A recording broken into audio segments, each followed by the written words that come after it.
One second. There we go. Great. All right. So we are finishing up with chapter 5. I believe, Bruce, you're going to lead us in today. Is that right? Yes. And Great. everyone can hear me okay? Yes. Thank you. Well, I'm going to try to give a summary of this chapter, perhaps not in exactly the same order that Steiner presents the ideas, but I hope to hit on all the ideas. And I may be asked at the end if I've missed anything.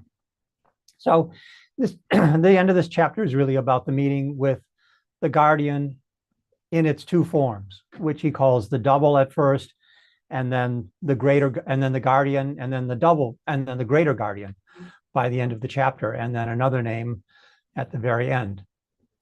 He's already kind of set this up a little bit in the previous paragraphs. And the really important one is at the end of paragraph 49, where he talks about the splitting of thinking, feeling, and willing, and another force that comes in there. So he's got 7 different aspects of the human being that are important after the splitting of thinking, feeling, and willing. Normal sense-bound thinking, the new thinking that is separated from thinking, feeling, and willing, feeling, the new feeling, willing, the new willing, and then the one that's important for us, a new sense of the ego. There always says a new sense that is related to the ego. And I believe it's an expansion of that sense that he's going to talk about now later on as he works his way through the different guardians. He's also talked a little bit, I think, a little bit in the last chapters about the appearance of the double without calling it the double. That is, that we carry around these passions and unredeemed karma with us, and in our sections talks about how that is attached to the ego, and how, because that is so much a part of us and kind of so with us, that when we enter into the spiritual world, enter into the world of soul and spirit, it's the first thing that appears. This unredeemed karma, our passions, antipathies, sympathies, etc. And we experience that as a kind of an image. He's later on going to, in the chapter or in the section, going to speak about those images as the work of Lucifer. And this then he calls the double, or in some translations, the Doppelganger, which probably is what he said in German. So there's this Luciferic aspect that we encounter first as a series of images. And we have a number of different relationships to that first kind of Luciferic experience. First, it can be really horrifying for someone not prepared.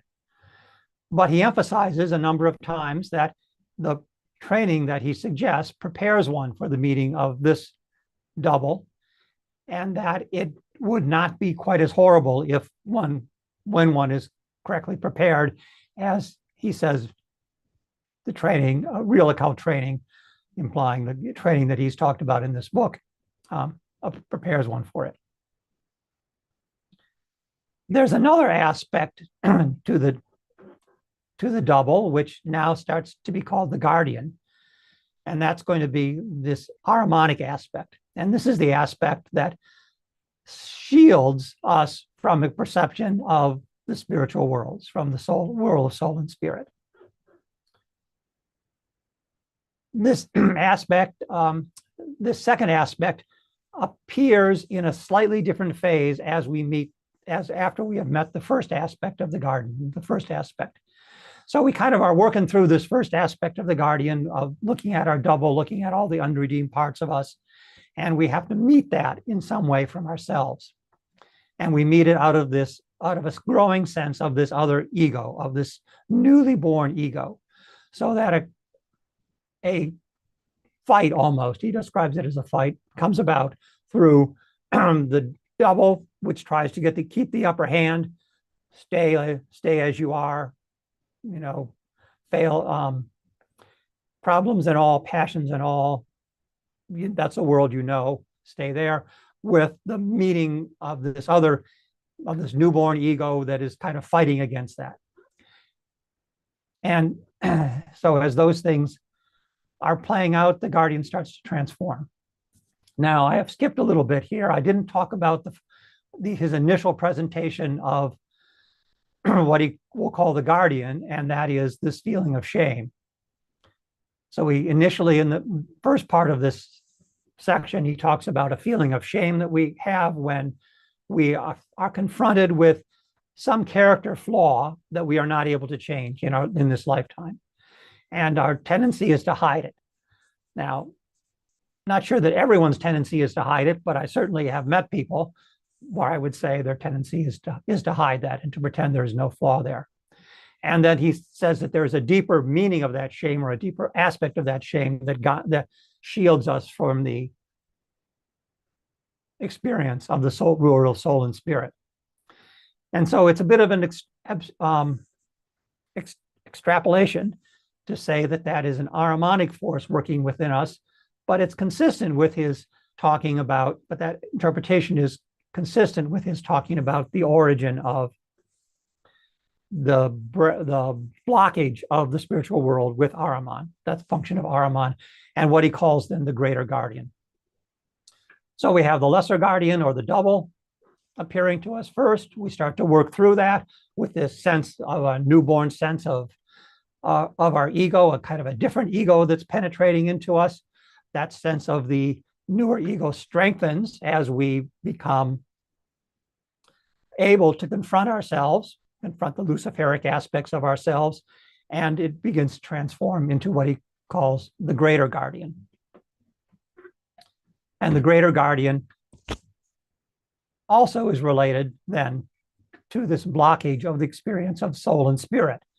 The greater guardian is kind of the good side. If you think of those things as two faces there, there's that Ahrimanic face and this greater guardian face kind of working together in a certain way here, saying you can't enter the spiritual worlds until you've redeemed these parts of yourself, till you've worked as much as you can on the parts of yourself that are still tied in passions that would color your experiences of the spiritual world. Well, he approaches all of these different things through these two different deceptions that he talks about. One is the deception that we have when we bring our passions into our first experiences of the soul world of soul and spirit, and how these color our perceptions, and so we cannot easily tell truth from error in that part. And he talks about how this, again, about how spiritual training, proper spiritual training allows one to meet that. It's really a repetition of what he's already said and what I've already said. And then he talks about the other type of deception, which is when we bring a judgment into that world. And we judge something in that world, and he relates that kind of under the surface there, but relates that to the Ahrimanic, the work of Ahriman in us. Now, he gave us a way to counter the first type of deception through proper spiritual training. The second type of deception appears to me much more difficult to counter, because he starts to run through the different layers of higher knowledge. And he says, well, imagination. The first one, you begin to work on that by creating your own pictures, but you could still deceive yourself. And then he says, inspiration, you begin to enter this world of other beings, but you could still deceive yourself. And then he says, well, intuition, though, it's possible to have clear knowledge of who these, I'm going to put in my words to say who these beings are. And from that knowledge of who the being is that is speaking to you, it is possible to be absolutely certain of what is true and what is an illusion. And I do want to say that that is absolutely my experience of this. I mean, there is a stage where I spent a lot of time saying, who is this? Who is this? Who is this? And once you could identify who that was, you knew who the being was who was speaking to you. And that, especially from Ahriman, those temptations to look at things in a certain way are almost constant, at least for me. But that knowledge of who the being is that. So Okay, so we've gotten through here, I think, most of what he's saying in the early parts of the chapter. And we're at the stage now where there's this impulse to transform ourselves out of this nascent sense of a different kind of ego, which then begins to grow in us and again it starts to appear to us then as the greater guardian, which then becomes a model that we compare with this especially Luciferic doppelganger and can then work against them, struggle against them. As this occurs, but not until the very end of the chapter, another experience can come in. And that is, can begin to experience who this being is that is appearing to us as our higher self. And he says that that is the Christ, or that is how the Christ appears to us in the form of the greater guardian.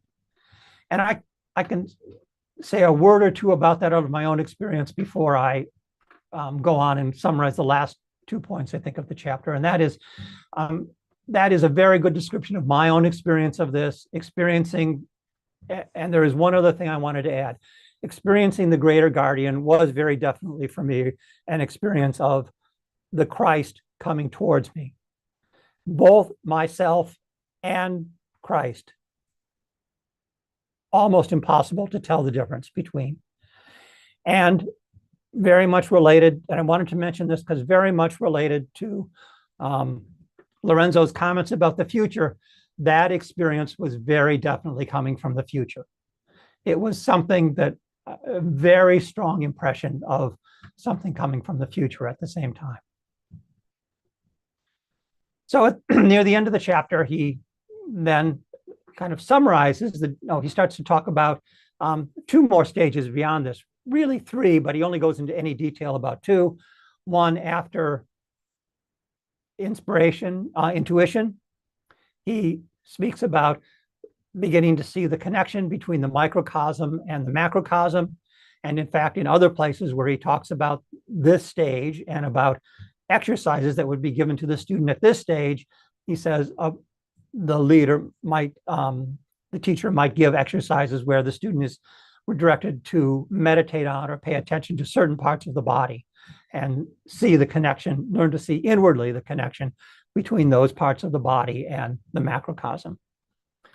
And then after that, the next stage would be a union with the whole cosmos. And he says very little about that in this treatment.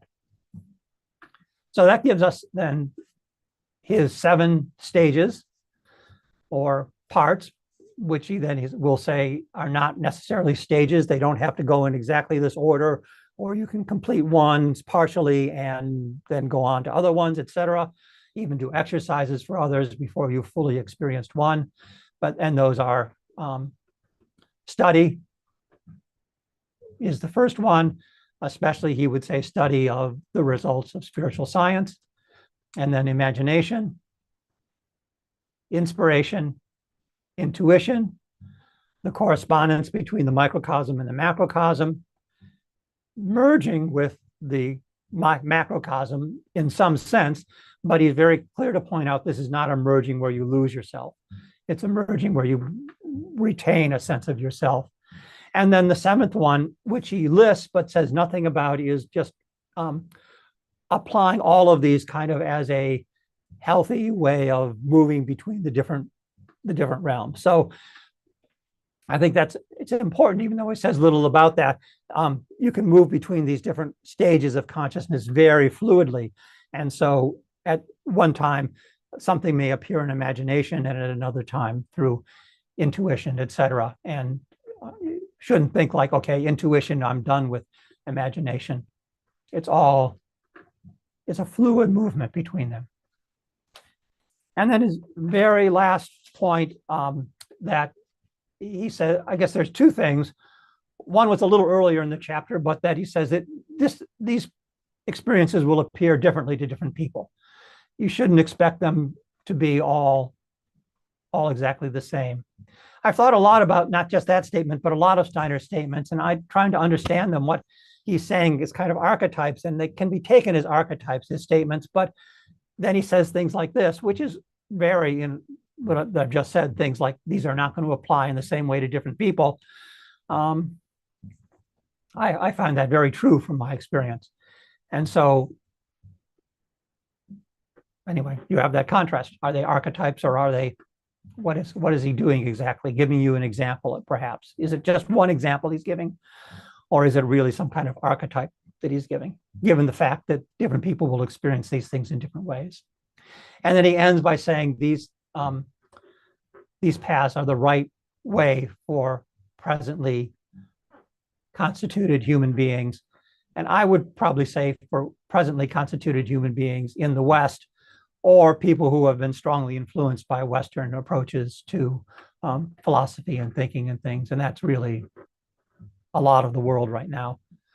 But there are certainly people who are not like that. And I was really struck a few years ago when I read a book about lame deer, who wasn't Hopi, I've forgotten his tribe, but he was intentionally raised by his parents to be illiterate so he could serve as a medicine man, and just gives a completely different non-Western approach to the world. And this would not be lame deer's path. It just doesn't fit with some kinds of constitutions of the soul. And we should, I think, always keep that in mind. I didn't talk at all about the dangers of meeting the double unprepared. We can talk about that more if you want to. I'm not sure how much attention we should give to that. I certainly have known people who have met the double unprepared and did not have good consequences for them. But perhaps that's another story that is not essential for us. Have I forgotten anything that people would, before we go to Lorenzo for the first real comment, have I forgotten something that people feel is essential here about a summary of the chapter? No, I don't think so, Bruce. Yeah, very comprehensive summary of these last 20 pages. Yeah, if I may, just before Lorenzo and Karsten, I just wanted to emphasize the extent to which I did feel some similarities in Steiner's um, account of the Guardians meeting the double uh, and Jung's account of individuation. You're bringing up archetypes, and I think, it's tempting to want to translate some of these terms into the shadow, the self, which Jung also identifies with Christ. But I think Jung is working often in a different register. Well, he always claims he's a psychoanalyst trying to heal his patients, and he's not so concerned with whether spirit is real or not. It's kind of beside the point for Jung. Certainly not beside the point for Steiner. And I also sense some resonances in Steiner's account of spiritual development here, and Hegel's phenomenology of spirit, which is itself a kind of initiation, right? And the meeting of the double, I think, is somewhat akin to what Hegel describes as this stage of unhappy consciousness, which is kind of after the master-slave dialectic, and the consciousness has by that point internalized what was externalized in the master-slave battle to the death. And now we have this inner conflict where we really feel the contrast between our higher self and our current self. And facing that conflict in Hegel's account, leads to a further dialectical sublation. And so I think what Hegel describes in this more abstract way, mostly relevant to the collective, Steiner's describing in a more intimate, personal way relative to an individual's process. But just as the individual undergoing initiation has this dislodging of the thinking, feeling, and willing powers, they come apart, they differentiate. We can also look at the collective social threefolding in our time, as Steiner describes it, where the sphere of rights or politics, economics, and culture also begin to need to differentiate themselves. And so we're going through a kind of collective confrontation or confrontation with the guardian of the threshold, a collective crossing of the threshold, you could say, as these social spheres begin to separate. Um, and then the last thing I just want to emphasize, which you touched on this also, Bruce, already, is just the importance of shame and the way in which Steiner's really pressing this point that perception of oneself is inseparable from perception of the world of soul and spirit. And so when we first enter into the spiritual world, we gain these imaginations of this entirely living world of metamorphosis. It's very easy to delude ourselves because we're seeing our own personality everywhere. And until we become capable of accepting who we are, and we see our own ego from the outside for the first time. Um, and that could be a horrific experience. And most of us are just going to want to stuff that away. We experience this intense shame and, seeing ourselves from the first time objectively. It's not always a pretty sight. We don't like what we see. And um, Steiner talks about seeing our karma and seeing our destiny in a sense, and that this can be really shocking. And in some sense, this is Steiner saying we see our fate, but it's seeing our fate as a result of our karma. In other words, our fate is a result of the actions we have already taken. And so it's not as though we're determined. We've made these choices to be this person that we are, and it's accepting the choices that we have made. And then we can become free in a new way. And in some sense, then encounter the higher guardian, the Christ being who um, allows us to burn off uh, all that sin and shame. But you have to fully accept it that you've done this first. Um, right? Otherwise, you can't tell the difference between what you're bringing into the spiritual world and what's there for you to perceive, who is there for you to perceive, I should say. Um, so yeah, just wanted to throw some of those ideas into the mix, and let's move on to Lorenzo, please.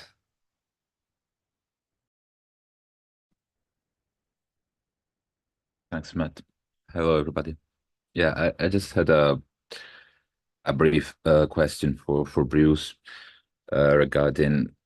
I will be backtracking a little regarding what he said last time regarding his experience and imagination, and the fact that he said, I mean, you said, Bruce, that in your own experience, describing imagination, or at least the realm disclosed by imagination, as characterized mainly by movement and change, was not really appropriate in your opinion. You said that was not really your impression.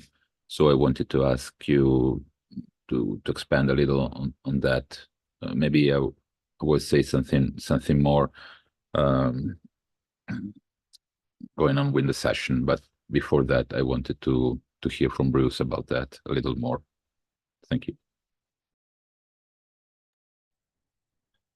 Well, I think this is one of those examples of where individual experiences don't fit exactly with the archetypal, or whatever we want to call them, descriptions of Steiner. And so, I, going through the imaginative stages, for me, I was not aware they were the imaginative stages. Looking back now, I can say that they were. I mean, certainly the meeting with the lower guardian, which was a pretty horrific experience for me, was an experience in imagination, of the stage of imagination that Steiner means. But so I never really experienced the movement as so much as Steiner emphasizes that. If I characterize it with my experiences in inspiration and to some extent, inspiration and to some extent with intuition, those are more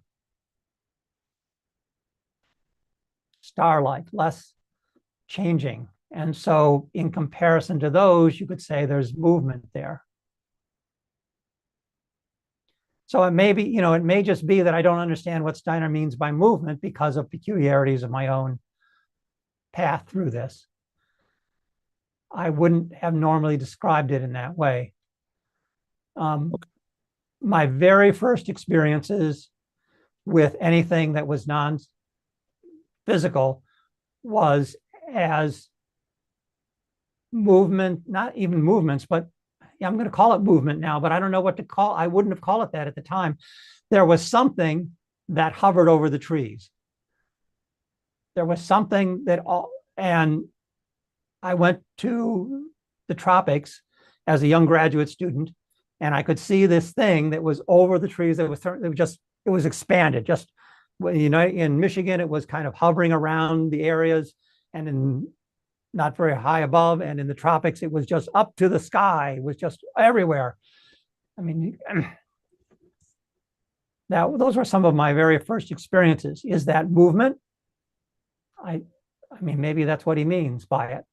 It's not what I would have called it at the time, and I didn't, when I described it to friends, didn't call it movement. So I don't know. What's what I can say. Okay, thank you. Also, something else came to my mind when Matt was speaking, and I just throw it in the middle. When I read this chapter, both when Steiner describes how we should look at defects in other people that maybe we know have qualities, but then we encounter a defect in their personality, and there are two ways we can follow. We can condemn the defect, or we can understand the defect. That part, just as the part regarding shame that Matt underlined, remind me a lot of Gurdjieff. I don't know how you pronounce that in English, Gurdjieff. Okay, I don't know if any of you is familiar with his work, and I think we never talked about Gurdjieff, but that's I think very relevant, and most of the things that Gurdjieff talks about are very close, I would say, to what we are reading in this last part of the book. So just throw that. Thank you. Thanks, Lorenzo. Yeah, I haven't actually even scratched the surface with Gurdjieff, but there's a thinker named Layman Pascal who just wrote a book about him in English that I plan to check out. Just because, you know, approaching Steiner, for me, it's been helpful to find comparisons and, you know, approaching these spiritual realities from as many perspectives as possible is helpful to begin to triangulate and yeah, increase my own resolution at least of what might be going on across this threshold. So thanks for bringing him into the mix. If I may, if everybody is to approach Gurdjieff for the first time, I would recommend reading In Search of the Miraculous by Uspensky. Who was one of his students? Yeah, and he also was a writer and a thinker on his own. His other books are also very, very interesting, very relevant. The things I said about time are to be found in Uspensky too. But yeah, when one approaches Gurdjieff, I think In Search for the Miraculous is by far the best book possible. Thanks for that recommendation. Karsten, please. Yeah, maybe you remember that a few sessions ago when we were reading this chapter, Man and the Evolution of the World, I asked this question, why do we need to know this stuff? And I'm glad now that we read it, and I think this chapter kind of provided me with some hints about why was it necessary to read this very large chapter about man and the evolution of the world. But it also made very clear to me why I was kind of dissatisfied. I couldn't kind of get a hold on it. And I think there's a temptation here when we read Steiner that it's it's very easy to read him as providing some kind of teleomechanical explanation for the creation of man. In a sense, a kind of traditional view of a creator God who has these angelic hierarchies as kind of machinery to produce the forms that eventually will be needed for man. And then at some point, kind of miraculously, we come to a point where we have to become active participants in this process ourselves. And so what I've kind of been missing all along is this understanding of, well, where's the continuity in this process, and how can we kind of assume responsibility for the whole process as active participants, even from the start, and even also in the process where we kind of lose our consciousness and our awareness of the spiritual world and so on. So I think it's a temptation to read Steiner in this way. I now begin to understand this is not how he thinks it. And I think some of the hints that he provides here is, for example, that eventually in this process of expanding our consciousness, we'll come to a point where we will become one with the macrocosm, which also means that somehow retrospectively or retroactively, we become one with this whole cosmological process that kind of in the macrocosm mirrors what is happening in each individual. So yeah, I think perhaps a key to understand, I mean, there are other places where I become a little confused when I read it, so I have to do some active thinking to overcome this confusion. So for example, when Steiner is talking about this multitude of selves, where's the continuity between all these different selves? Where's the instance that kind of unify all these different selves? But I think maybe we have to understand it in a way where all the earlier selves are somehow integrated in the later, you could say, higher selves. So in this way, there'll be some kind of continuity. But I also think there's a hint in the very little that Steiner is saying about intuition.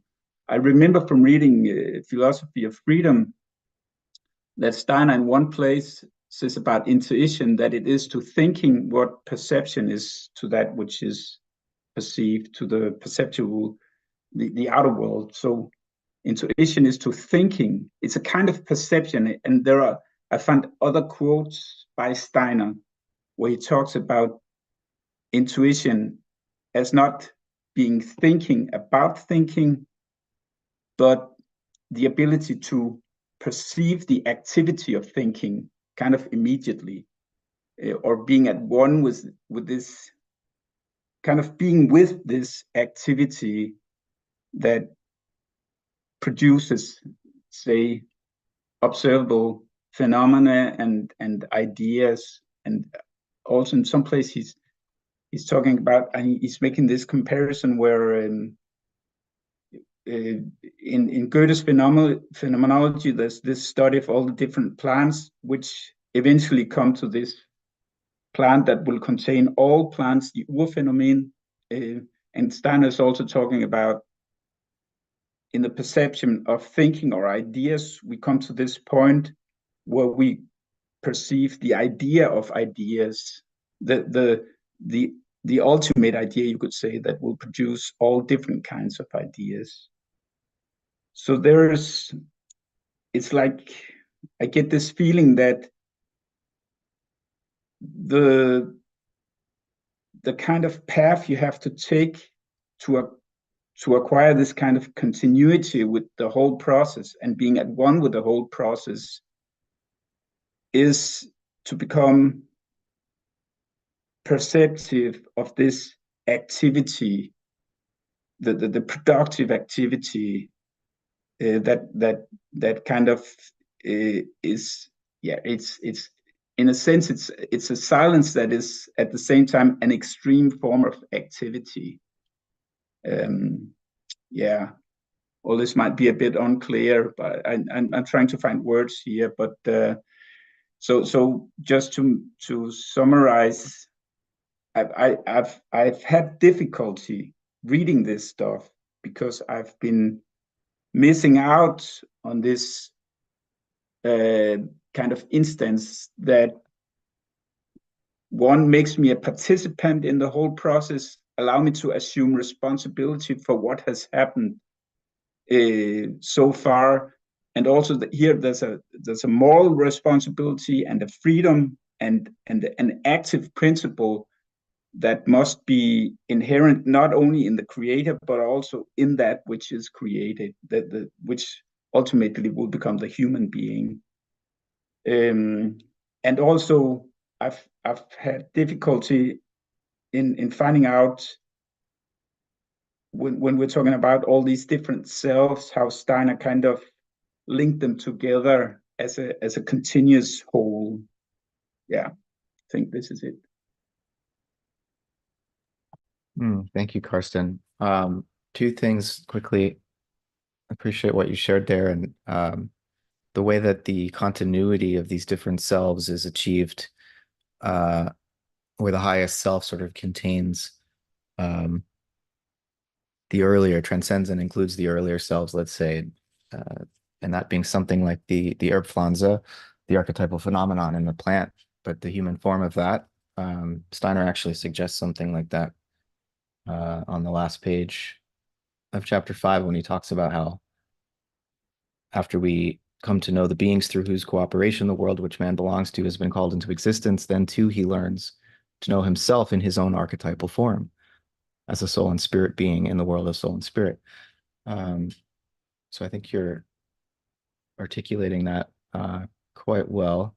And then, you started off by talking about this temptation to understand this creation narrative. There's a kind of cosmogony and theogony that is unfolding in earlier chapters of this book, and the attempt, or the temptation rather, to view this as a kind of teleomechanical explanation. And I think of what Steiner is describing is it's because of the interplay and the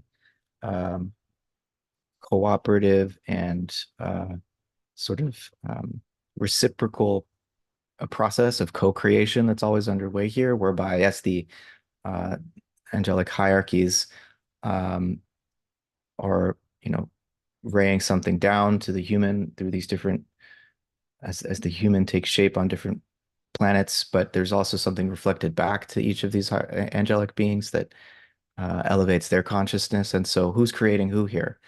It's not a simple top-down design paradigm, right? Where the highest is stamping forms upon the lowest, which is just a mere passive matter that's waiting for instructions or something. There's always a two-way co-creative unfolding going on from the very beginning. And he also says, this whole story begins with Saturn, and Saturn, he says, comes out of the sacrifice of the spirits of will.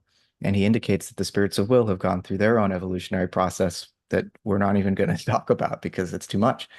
And similarly, he says in these last 20 pages that there is no end to the stages of supersensible knowledge and development, right? And so it's very much an account of human evolution from within the middle of things, right? He's not claiming that there is some absolute origin where a creation of nothing occurred. It's this chain of evolution goes back indefinitely and forward indefinitely. And we have this sevenfold series, these 7 planets, to kind of give us some sense of a contained map, but the territory is much vaster, right? And I think he's always indicating that to us. And so I think, yeah, we need to resist that temptation. Because even already in Pseudo-Dionysus, the Areopagite, where you get this sense of the angelic hierarchies and, the mixing of Christianity and Neoplatonism, where God creates through this process of emanation,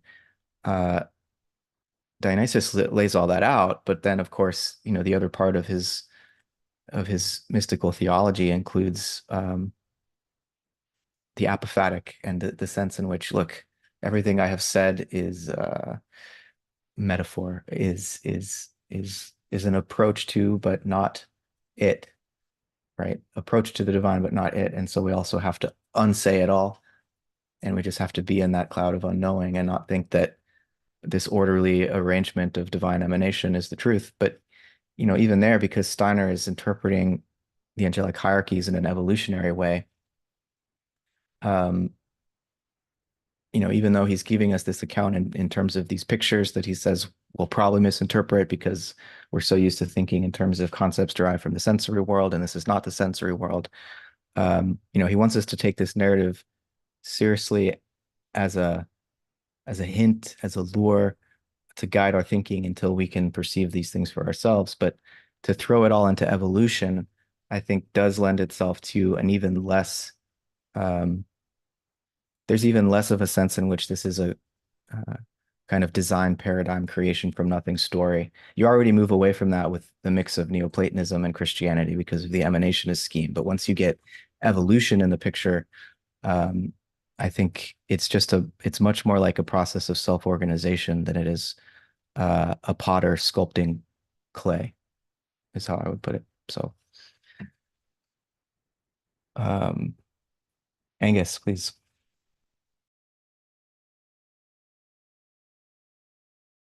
I think you're still muted, Angus. Thanks so much for that, everybody, but especially Carsten for that last bit. It got me thinking about the first bit of the book in a slightly different way, and it's deeply related to something I've been reading. It's like in 179, where Steiner's in his own way, perhaps explaining one way of explaining why we're struggling so much with this type of content. So why start with this mechanistic explanation, which might not even be necessary. So what's the picture that he's creating in this series of lectures? One of the key pictures is this idea that as we go back closer to the times of the Great Flood, we were much more aware that we were soul spiritual beings and that the world of matter was something of complete disinterest to us. So it was around us, but we didn't even think to investigate its laws. We lived in it, but there was no conscious appreciation of what was going on there. And as we follow the thread of time, closer to where we are now, we realize we're moving away, or we moved away from that element of soul spiritual experience, and we've descended into matter, and our consciousness has grown as to the substance of our thinking, if I can put it like this, or the content of our thinking is predominantly based on what we can see with the senses, with the physical world around us.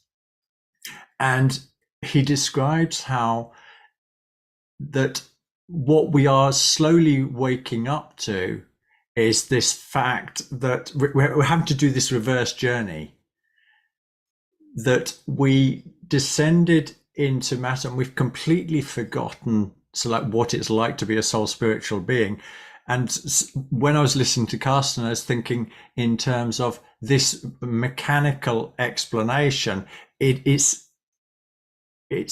playing to our way of thinking about the world. We want to have these processes, we want to feel that security, but we are moving into a realm of soul spiritual where it's this mechanistic approach doesn't hold anymore. It's more valid for where we are in our thinking, but it's not as valid in the future.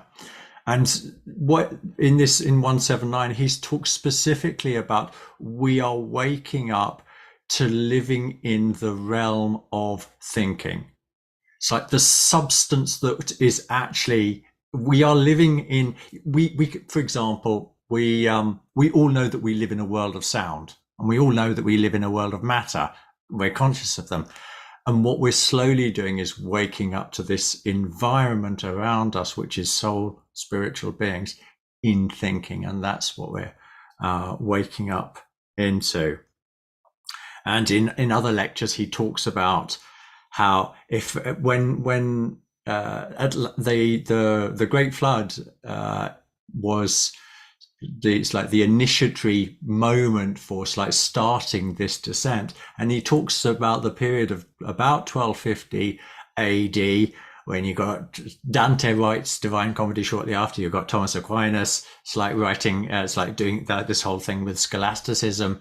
He talks about this as being, it's like as significant a moment for the souls of humanity as Atlantis was for like the movement downwards. That in 1250, such a significant but non-physical event obviously happened. It's like within us, which is moving us. It's like for those that wake up to it, moving us back in the direction. But this resistance we've got to it, or the reason it's so difficult, is because we have to wake up to this reality that's always around us, but we've been so unconscious of. And trying to connect what I'm describing there with this living in the world of thought and this reverse process going on, and linking that to a specific content of the chapter. When he was specifically talking about the movement in the etheric body, one of the things I was like really deeply surprised by is that when I've been concentrating on that thought and just trying to hold that thought in a contentless form in my thinking, the sensation of movement in the body is visceral. The body isn't moving, but there's a moving and there's a tugging. There's something going on in me, and all I can do is observe and not understand what it was, but I can directly relate it to the thought content that I'm consciously holding in my mind there.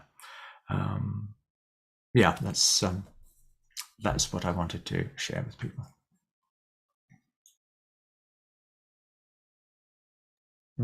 Yeah, thanks, Angus. Bruce, please. I also wanted to go back to what Karsten brought up. But in between that, there was a comment by Matt, and I just wanted to say one brief thing about several comments that Matt has been making during this time, and I find them very helpful. And I hope that others do too, because they present alternative ways of, I'm going to say, entering the world of soul and spirit, besides the way that Steiner gives. And they show examples of people who have done that in alternative ways. Philosophers, Gurdjieff, Ouspensky, I'm sure they have entered these things in slightly different ways. And there's probably a really interesting conversation that someday we can have about these different kinds of ways of having these experiences and what's going on today in our soul spiritual atmosphere. But I just wanted to point that out and say thanks to Matt for all those examples. I think they're really helpful. So I wanted to say something about thinking, because I've had many conversations with people over the years about living thinking, and pretty much none of them agree with what I'm going to say now. And so you can take this for what you want it with, but this is my experience of it. You know, I don't, I could put these things in very objective terms and say, this is the way that it is. I don't rarely try to do that. I always try to say, this is my experience of it, and you can take this for what it's worth. So let me use Ahriman as an example, because he's the loudest voice for me. So I have a thought. One thought might be that Ahriman says very frequently to me is that this stuff about the evolution of the worlds either is not important, or it's bullshit, or it's an illusion, or it's all of those kinds of things. So there, and and those thoughts occur in me as thoughts. And then I look with somewhere between inspiration and intuition, and there's a being there. And this being has an activity, a certain activity that in a way precedes the thought. And when I say this is Ahriman, I say that is how I know it's Ahriman, because I recognize the activity of that being. And so I see in myself thoughts that are not origin in myself, whatever that means, because Ahriman is in myself. But yeah, I'll leave that for now. And these thoughts have originated from an activity that I see is, or I can see is outside of me. So this is also true of thoughts that are not from Ahriman. So when Kirsten asked his question, I understood what I'm saying now at a deeper level than I've ever understood it before. Even though I've had similar thoughts before, there was now a livingness to the thoughts that I had about the relationship between thinking and the perception of the soul and spiritual worlds. And that livingness was never there before. And if I trace that back, that goes back to a very different place in the world. And it goes back in part to a being who I believe is just a human being who doesn't have a body now, did not incarnate at the same time as I did, who I've had a long association with. And I say it's partially from him, but there's other layers there. And that's a discussion for another time. But anyway, so that's my experience of what Steiner means by living thinking, is that it's the activity of these beings that appear to me then as thoughts.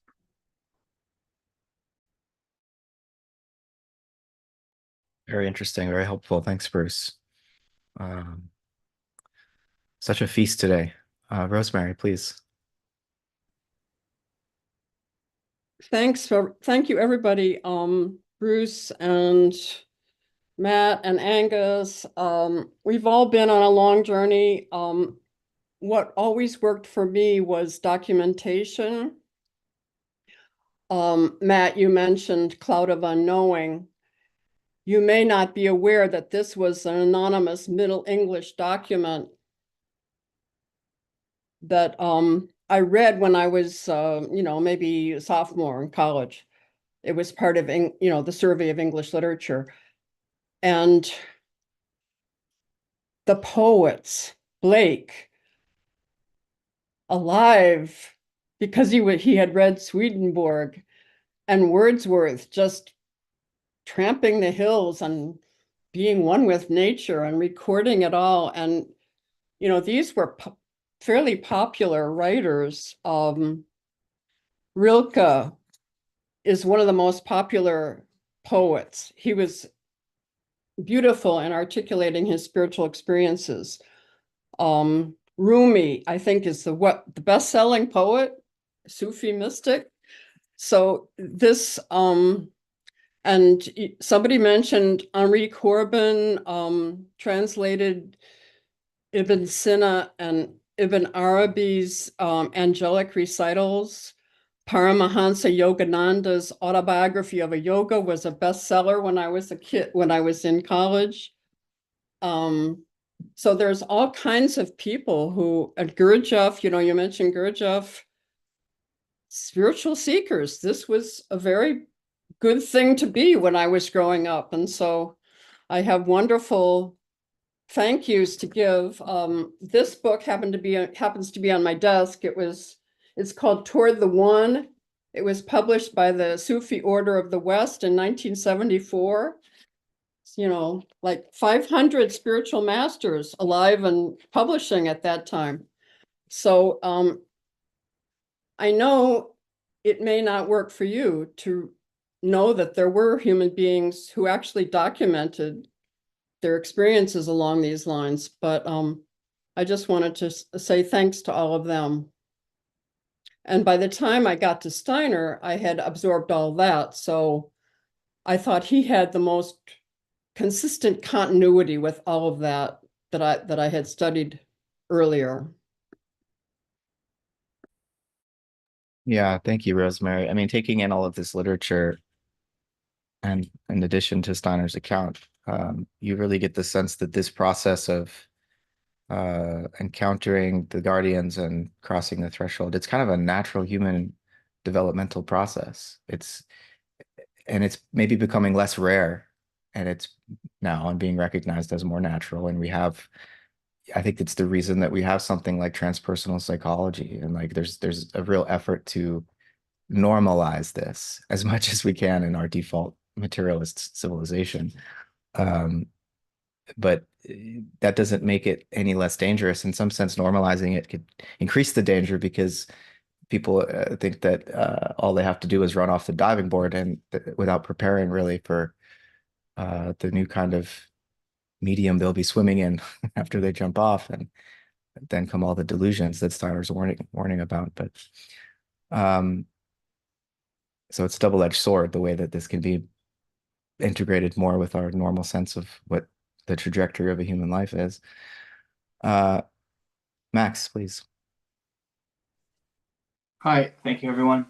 I was hoping that we could return to one of the points that Matt brought up early in the session, and I know the hour is running late, and so it might be something we have to save till next time. But the question that I had in reading this was precisely, what is the relationship between different accounts of this process?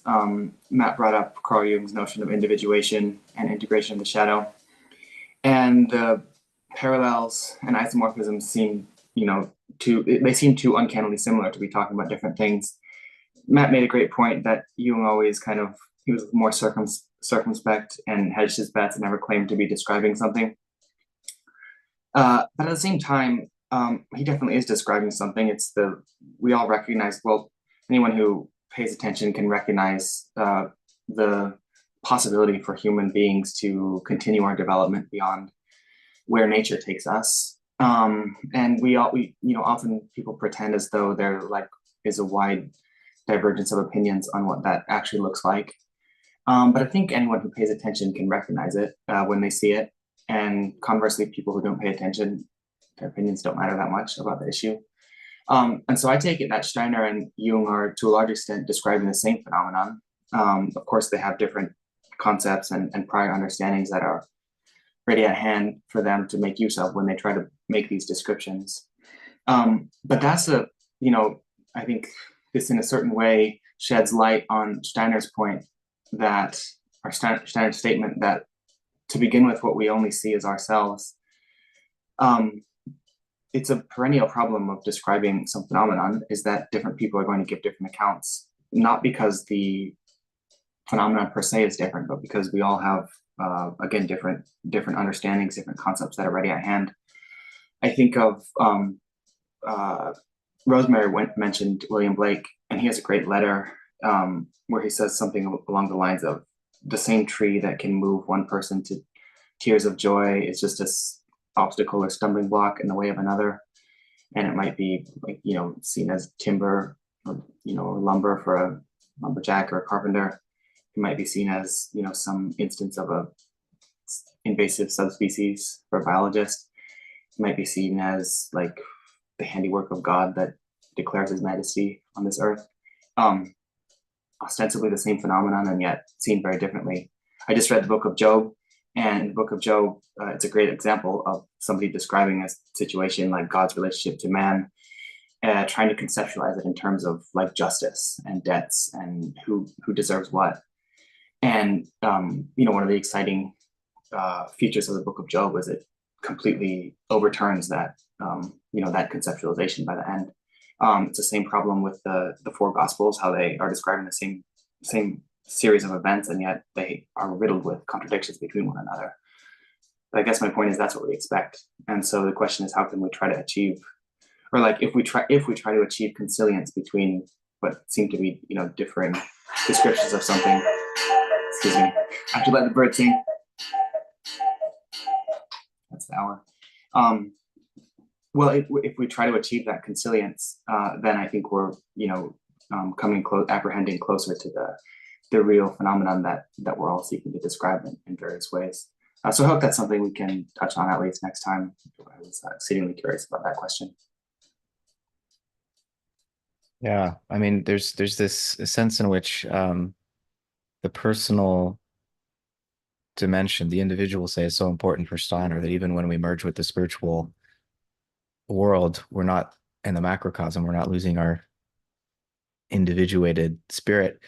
And so there's always going to be some degree to which we're bringing what we have garnered from our incarnations and built up, how we have built up our personality, we're bringing that with us into the spiritual world. And our observation of the spiritual facts from our personal perspective changes those facts, Steiner says. And those changes are in some sense inevitable, but if we're not aware of how what we're bringing is changing the spiritual world, then we'll be deluded by it. But I don't know that we could ever hope to not bring change into the spiritual world with us. I mean, that's the whole point of evolution, right? And so all of these perspectives you're describing are convergent and yet unique in the facets of the spiritual world that they're bringing forth, and that they contribute back to that spiritual world. So, you know, it's who was saying earlier, I forget, where we want, I think it was Angus, we want this mechanistic explanation where all the parts are static and we could see how they're arranged, and that's the mechanism. But the spiritual world is so participatory, and there are so many different individuals harvesting their life experience to bring into that spiritual world, that it's never the same twice, and it's never the same from any perspective that we might bring to it. What a dynamic reality. But Steiner calls upon us to understand what our own contribution is. I think this is one of the points in this chapter. We have our own contribution, but we have to understand what it is. Right. Yeah, Angus, I'll give you the last word. Yeah, just to remind ourselves of something that I think we mentioned in the first or the second session of this book is Steiner taking Haeckel to the spiritual world and then coming back with an answer, exactly an embodiment. This whole book is an embodiment of that process that you just described so eloquently. Yeah, thanks, Angus. For those who don't know about it yet, I did just do a little essay on the Urfenom Substack about Haeckel and Steiner's early defense of Haeckel and how that squares, which seems to be a defense of a kind of, well, he calls it evolutionary monism, but there's a real materialism, maybe a higher materialism in Haeckel. And so why is Steiner defending this? What's going on? How is this consistent with what's going on in occult science? I think it is, but you need to do a little stretching of your imagination to see that go through the spiritual world and come back again, as it were. Yeah. All right, everyone. Thanks for a really nutritious hour. We'll be starting chapter 6. First 20 pages of chapter 6 next time. If anyone would like to volunteer, do shoot me an email. Otherwise, see you then. Have a good week.